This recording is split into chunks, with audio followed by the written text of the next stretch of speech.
Oh, still Iceberg on the mag. We'll see. I mean, they could switch up where they actually play, because Iceberg always goes mid, doesn't he? Almost always, anyway. But every time we'll see. Yeah, every time we've cast, he's definitely gone mid. All right. So the question, do I even need to ask you? I mean, just the techies alone. Just because I don't like techies doesn't mean I can't like the draft more. Like, you can dislike a hero and still think it's the better draft, I know right? where this is going, though. What lineup do you like, taking away the teams? I don't know. I'm not feeling this Magnus. I know where they're coming from, but I don't think this is what they should have done. I actually think... Dude, see, this is hard, because if you tell me don't look at the players, I would probably pick Radiant because nobody knows how to play techies. But specifically because it's Zyas, it matters a lot for me believing VP will win this game. I'm going to favor VP, but it's not by a lot, and it is because of the team, I think. I would not pick them outside of that, yeah. That is a shocking development.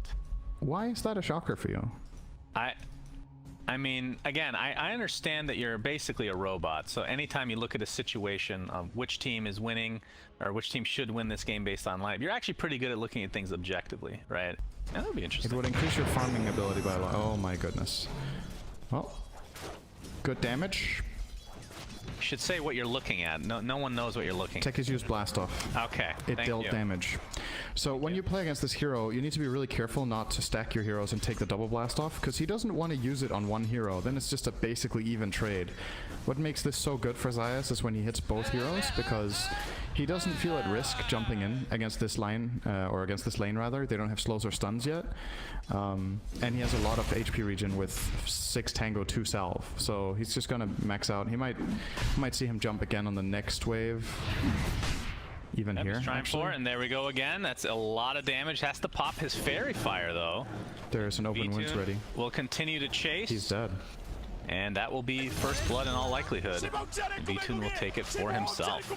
Mid lane, both heroes are getting really low. I feel like we're going to see a kill here any moment. Empower, level 1 right now. No one. Using those side blades to high effect. Actually, the salve was cancelled by the shockwave, so a little bit late on the refraction for no one. As the tower is now aggroing no one. Oh my god, this is going to be close. He has to pop the Fairy Fire. Shockwave will be enough as Iceberg. We were talking about how this is not a great matchup. As expected, Magnus owning TA in this lane. Yeah, and I mean, one thing Magnus does have in the early stage, by the way, by counter tipping, very important.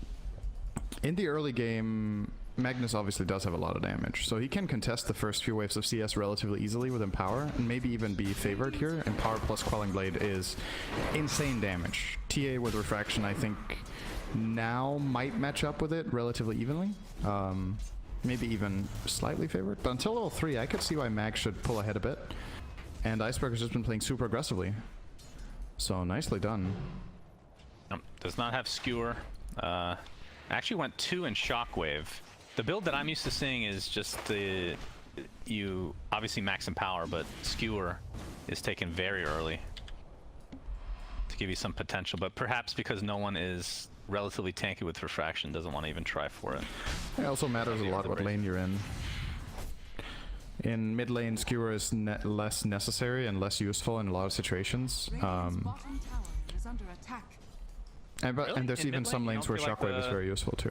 Skewer into tower feels pretty consistent. Oh, I always want to fly. Oh, it's going to take a lot of damage with that proximity mine. Sees another one and is forced to dive away.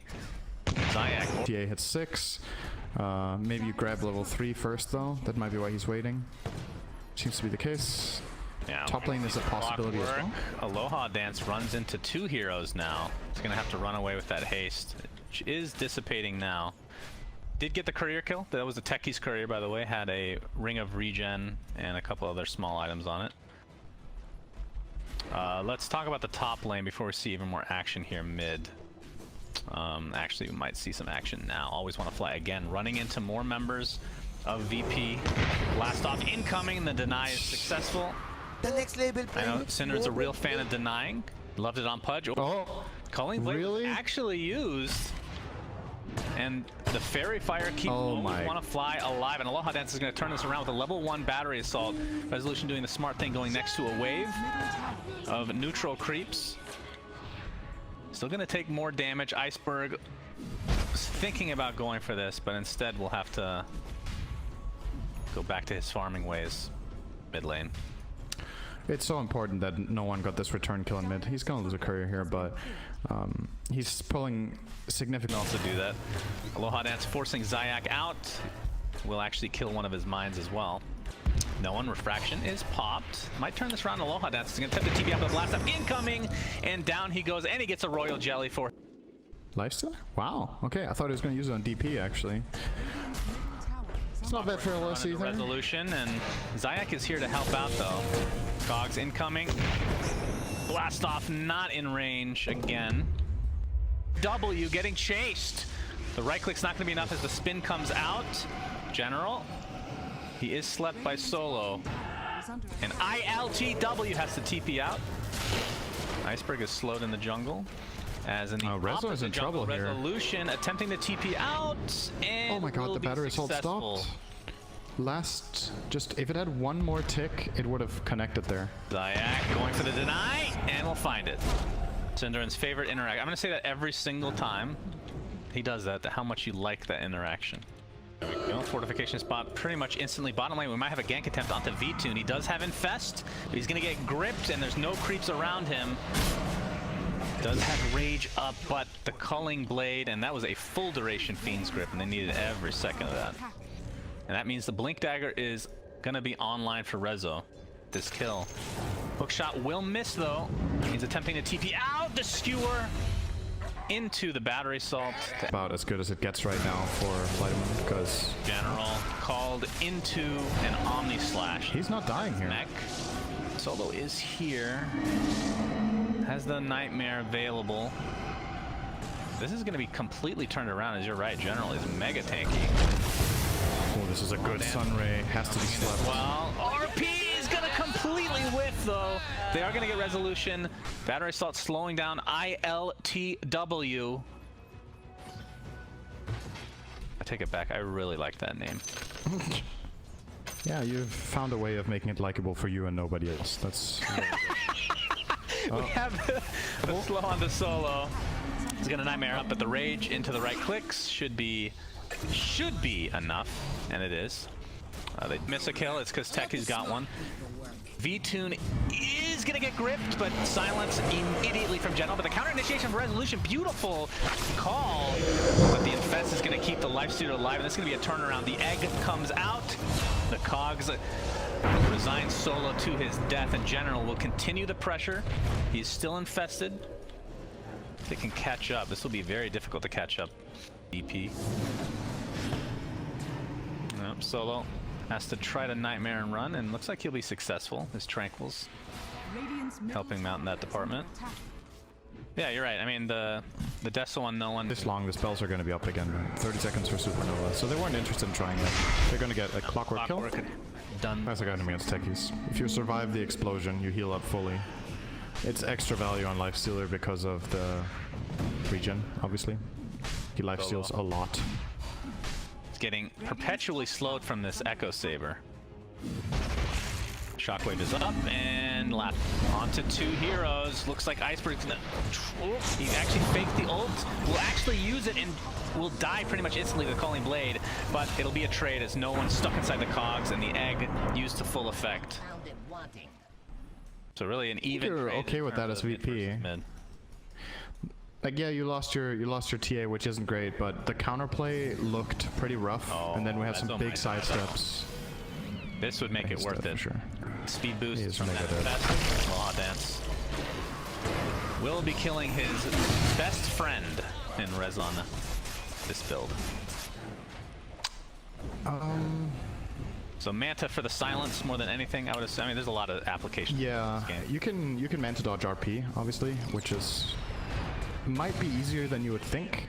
It's by no means like an easy play, but oh wait on hook shots. Yeah, he wanted to kill the Techies, but it'll be the classic trade, the deny and the kill to Mr. Techies. I keep thinking Techies is one person, but it is three. as ILT double temporarily, or is that a change that they? Can't remember if they got rid of that. They do. They give a very little bit of vision. Multiple waves. He's gonna be decimated here. Boom, boom, boom, boom. Double boom. Now they're gonna turn into Roche. Rocket Flare will confirm their suspicions. General has Exorcism. Not expend it though, as VP has temporarily retreated. 30 seconds no Phoenix, so that's kind of a big deal. Egg is of course they don't know he doesn't have buyback. If they knew that, maybe they'd be a little bit more aggressive on Roche. They are smoked up, Fly to Moon is. Magnus with the Blink RP available, and now that Phoenix is coming back relatively soon, this might just have to chill here. I mean, Techie's only about 1,000 away. 1,000 and change from finishing his Aghanim Scepter. Going with kind of the tried and true build that we were expecting. Yeah. What all does it give? It makes his mines do more damage. They're more range, and it's actually looking. We might have to hold that thought though. Minefield sign. Of course, minefield sign, so good. Actually, well, technically he has the minefield sign the whole game. But yeah, it just makes it do something. Until he gets that, indeed. The call onto two heroes, but there's the Sunray. And oh, the Techies. Synderen's favorite hero in the game blows up the Death Prophet. Resolution getting extremely low. The hook shot to counter as the buyback from the Death Prophet comes into play. The egg completely went off here, and Magnus still has RP to expend if he needs to. Techies jumps in, not able to get anybody though. Buyback onto the Death Prophet like we said, so it's a 5v3 situation. Fly to Moon. They also can take Roche. They will attempt it. Really important that V-Tune got... Oh, Phoenix blown up by Techies during a dive, but it's not gonna do anything with the Roche. The Roche will still go the way of Fly to Moon. It changes when you get Ags because of that cast range and because of the increased damage on mines, but until that, okay, I'm gonna see a little bit of shenanigans top. Yeah, they don't have grip, but they do outnumber generally. They actually use Exorcism. That means Aloha Dance is here to save the day as well. See if we can turn this back around. I can't get a clean hook shot off as Sunray comes in. This will be a big waste of Exorcism if they're not able to get a value kill. Juggernaut comes out of nowhere. Hook shot while spinning. Continuing to take extra damage. Will Manta run away? As the Bane will be the only casualty, and that's with an Exorcism. We'll see if they can get the tier 2 tower. That would make it more than worth it. Fly to Moon with their 2 assault cuirass. Not looking to try to defend this, interestingly enough. ILTW is still bottom. Not used Jugger very much. Now they're gonna try. There's a call. Jump in from Rezo. With no follow-up yet, as this Nightmare is used on Iceberg into the grip, see if they can cancel it. Looks like it's going to be a relatively long duration. But Solo will be eventually walked up upon. And yeah, the Aegis as well. Oh no, they blew up nothing. Well, they had a sentry. They had sentries. This is going to open it up for Fly to Moon just to continue down this mid lane. There's no reason to stop. The full heart now on V-Tune. He is very difficult to take down. Even with the double AC, it's a punch in the face to your opponent, beating them potentially with 2 items that do not stack. That's how good we are. We can beat you. We can all buy the same items. Tier 3 tower will fall. I mean, Omni Slash is up. Everything is up basically for VP as the X is going good. They're gonna find an easy kill on Rezo, who's stuck inside the cogs, has no buyback. And this will be a second lane, if not more. The VP defense, like the first defense top, which was non-existent, I don't understand that one. Even with the Aegis, they're just down. I'm really confused by that top fight, Synderen, that sped into this eventual end of the game.